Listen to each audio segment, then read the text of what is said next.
জয় রাধে। আজকের পাঠ গুন্ডিচা মন্দির মার্জন শ্রী চৈতন্য চরিতামৃত মধ্যলীলা খণ্ড, শ্লোক 124।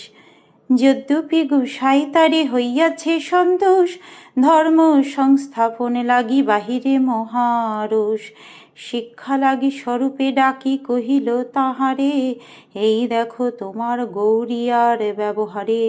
ঈশ্বর মন্দিরে মোর পদ ধোয়াইল, সেই জল আপনি লইয়া পান কইল।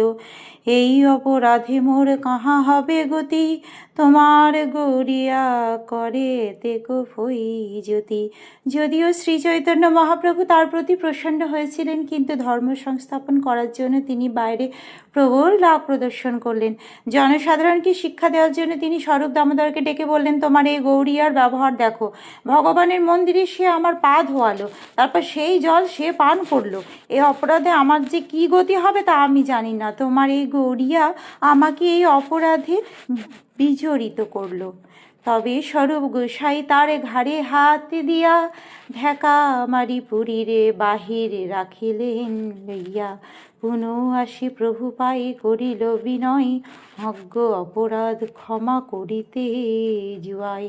তখন স্বরূপ দামোদর গোস্বামী সেই গৌরীয় বৈষ্ণবটিকে ঘাড় ধাক্কা দিয়ে গুন্ডিচা মন্দিরের বাহিরে রেখে এলেন। তারপর স্বরূপ দামোদর গোস্বামী মন্দিরে ফিরে এসে শ্রী চৈতন্য মহাপ্রভুর শ্রীপাদপদ্মে বিনীতভাবে নিবেদন করলেন, সেই লোকটি না জেনে অপরাধ করেছে, তুমি দয়া করে তাকে ক্ষমা করে দাও। তবে মহাপ্রভুর মনে সন্তোষ হইলা, সারি করি দুই পাশে সবারে বসাইলা।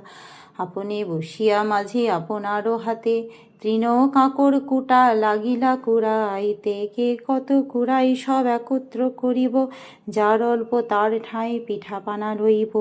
এই মতো সব পুরি করিল শোধন, শীতল নির্মল কইল যেন নিজ মন।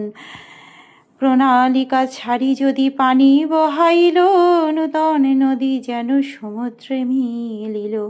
তখন শ্রী চৈতন্য মহাপ্রভু অত্যন্ত সন্তুষ্ট হলেন। তারপর তিনি সারিবদ্ধভাবে সমস্ত ভক্তদের দুপাশে বসালেন এবং নিজে মাঝখানে বসে তৃণ কাঁকর কুটো ইত্যাদি কুড়াতে লাগলেন। শ্রী চৈতন্য মহাপ্রভু তখন ভক্তদের বললেন, এগুলি কুড়িয়ে আমরা একত্র করে দেখব কে কত কুড়িয়েছে। যে অন্যদের থেকে কম কুড়াবে, দণ্ডস্বরূপ তাকে আমাদের সকলকে পিঠাপানা খাওয়াতে হবে। এইভাবে সমস্ত গুন্ডিচা মন্দির পরিষ্কার করা হলো এবং তা নিষ্কলুষ চক্রের হৃদয়ের মতোই শীতল এবং নির্মল হলো। তারপর যখন প্রণালিকা দিয়ে জল ঝেড়ে দেওয়া হলো, তখন মনে হলো যেন নতুন নদী সমুদ্রে এসে মিলিত হলো। এই মতো পুরোদার আগে পথ যত, সকল শোধিল তাহাকে বর্ণিবে কত। এভাবে মন্দিরের দরজার সম্মুখে যত পথ ছিল সেগুলিও পরিষ্কৃত হলো। কিভাবে যে তা হলো তা কে কত বর্ণনা করবে। আজকের পাঠ এই অবধি। ভজ শ্রীকৃষ্ণ চৈতন্য প্রভু নিত্যানন্দ, শ্রী অদ্বৈত গদাধর শ্রীবাসাদি গৌর ভক্ত বৃন্দ। হরে কৃষ্ণ কৃষ্ণ কৃষ্ণ হরে হরে, হরে রাম রাম রাম হরে হরে। জয় রাধে জয় রাধে, জয় রাধে জয় রাধে, জয় রাধে।